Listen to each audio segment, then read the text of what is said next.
You have to get creative with your marketing. You have to be competitive from your incentive. I think that's the other unique aspect of Heartland practices is you don't have the advantage of one singular brand name. So what's the number one thing that you see that are helping offices grow right now?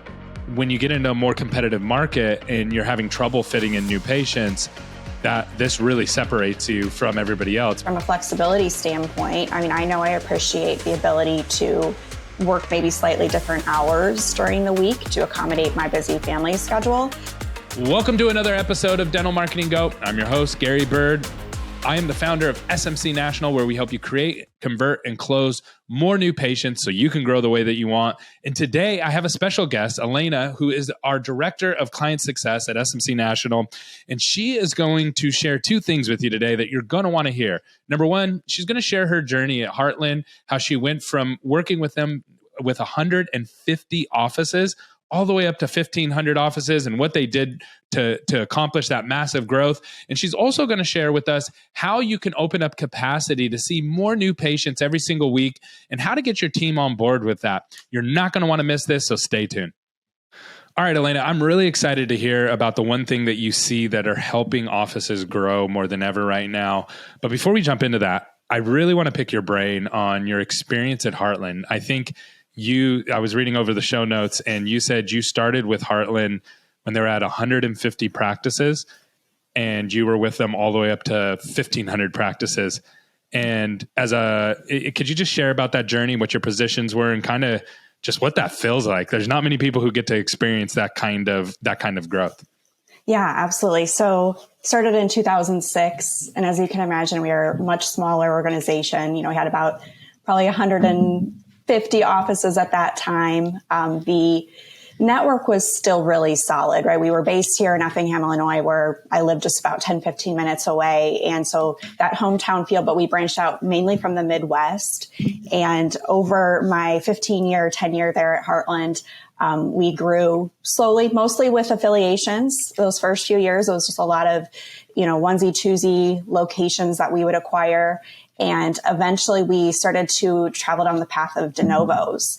And I was actively involved in that growth process. So eventually taking over a lot of the de novo marketing campaigns that we were running and really trying to help the organization grow. Oh, that's intense. Opening one de novo is intense. Opening up 10 de novos and having to be, because if you don't get the marketing right, that office is dead. If you pick the wrong location or the wrong name or not good signage or just the campaigns didn't work in that neighborhood, that's intense pressure. Right. And luckily, Heartland has amazing systems, right? So we knew back in 2008, when I remember I was personally responsible for the marketing of my very first de novo. We opened one in Orland Park, Illinois, just outside of Chicago. Yeah, I know that. And that's area. a hard network of patients, right? Like you have so much competition in that market, and to try and just totally grow from the ground up a whole new patient base, you have to get creative with your marketing. You have to be competitive from your incentives. You have to be willing to drop your new patient offer. So we were doing a lot of $59 exam cleaning and x-rays to try to cast the broadest net to as many people as we possibly could, just to get as many patients in the door. And so a lot of the de novos that we opened were starting with 2 doctors right out of the gate. We had 4 hygienists. So we had a big schedule to fill really right away. It wasn't about trying to trickle it in. It was really trying to get 100 plus new patients in that first month. And the last couple of years that I was at Heartland, our goals were to get 250 new patients for a brand new de novo practice in that first month. So you're talking massive amounts of marketing dollars being spent. Sorry to disrupt the show, but I got something crazy to share with you. We are attempting to connect with all of our listeners. We have thousands of people that listen to this podcast, and we want to meet you in person. We have 4 events coming up, and I want to give you a discount code that you can use for the next week to save $300 off your ticket. The discount code is Gary Bird, and the link is going to be just down below. You can also go to smcnational.com/events. I hope to connect with you in person and help each other grow our businesses. Can't wait to see you soon. What was because you don't, when you open a de novo, most of the time we tell people, hey, do a percentage of revenue. That's how you set up your marketing budget. But when you're a de novo, you have no revenue. Revenue. How would you do that? Would it just be a big number that you would say 50,000, 100,000 or whatever? Yeah, we were probably around 45 to 50,000. So we'd spend a lot on those mailers to really just reach the area homes, get the word out on the branding side. And then we would do a lot of digital, a lot of pay-per-click, Google ads and other search engine marketing.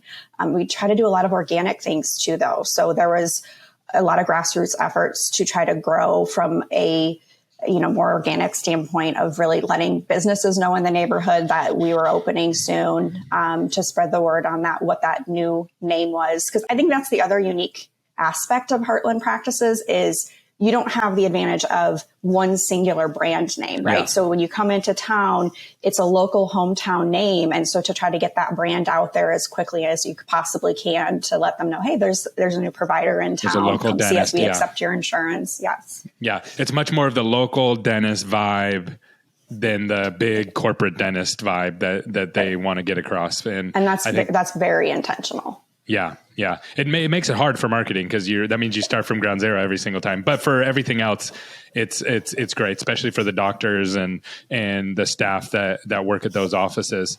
So, yeah. Okay. So let's jump into now. So fast forward, Alaina, as I mentioned in the intro, you are our director of client success. So you work with all of our account managers. We call them client success managers. And you're managing them and you're working with them to help our clients. So what's the number one thing that you see that are helping offices grow right now? Yeah. I'd say that mindset of just being accessible to patients. So the most success I'm seeing right now are the practices that are willing to open up their schedule to allow for more flexibility. I'm a mother myself. I have 3 children, and trying to work around crazy sports schedules and school activities is crazy. And I see the most success from those practices that are willing to extend their hours into the evening, 7 p.m., willing to open up on a Friday afternoon when it maybe is a little bit easier for families to get. And I think that seems so kind of basic, right? Like that's something that's just so readily known that you need to be accessible to your patients. But we do see a lot more success, and we're able to market that, right? And say that we have evening appointments available to meet even early morning appointments. Yeah, morning. So I was gonna say, let's define this for the audience. So it's how early you open. So what's the earliest that you would say an office should open? 7 a.m. I'd say it's almost the latest. So before right? school, before work, right? Yeah. So if I can squeeze in an hour, like my kids start around 8:20, 8:25, I could actually go drive them over there before I even log into work, and then able to get that appointment scheduled. And then in the afternoons, is it 7 to 7 type thing? Is that what? Ideally, even if it's just one day a week, right? So, and even if you limit it to your new patients, so it doesn't necessarily have to be that you're trying to squeeze all your existing patients in. If you can work around that one day a week that you're open, maybe on a Thursday from 7 to 7, alternate your providers so that at least, you have some availability into the evenings or early mornings, that seems to work the best. And then of course, opening up Fridays, Saturdays. And again, what you said too is this seems like an obvious, duh, but for so long, dentistry's been that 9 to 3, Monday through Thursday, kind of 3-day weekend, and which is awesome. But when you get into a more competitive market and you're having trouble fitting in new patients, that this really separates you from everybody else, because it is kind of normal to be open only 4 days a week or 3 days a week and those kind of things. Now, one problem that we run into with this, though, that pops into my mind right away is that, so if we're opening up more hours, that means we need more labor, and everybody's struggling with labor. So what's your perspective on that? Yeah, I think the same kind of thing, right? So from a flexibility standpoint, I know I appreciate the ability to work maybe slightly different hours during the week to accommodate my busy family schedule. So I would imagine that the workforce, your hygienists and your team members are probably looking for something similar. They may not be able to or want to work a Monday through Friday, 8 to 5 schedule. So I think if you have that option, you've got, even as you go into summer, you've got maybe some kids out of school, out of college that are coming in that are going to want maybe a little bit more flexibility, work, a Friday afternoon or early morning so they can get off a little bit early. So I think alternating those schedules can be really appealing to even the job market. That's very true. I know the number one thing with hygienist is, and that's the hardest position to fill right now, is they are looking for flexibility, and flexibility means having those different options that they can come in and work. So if you have a hygienist that's able to work those flexible hours, then all of a sudden you're able to open up your new patients. You could fit another 10, 20 new patients a week. That's huge to the overall growth of your office. That's massive.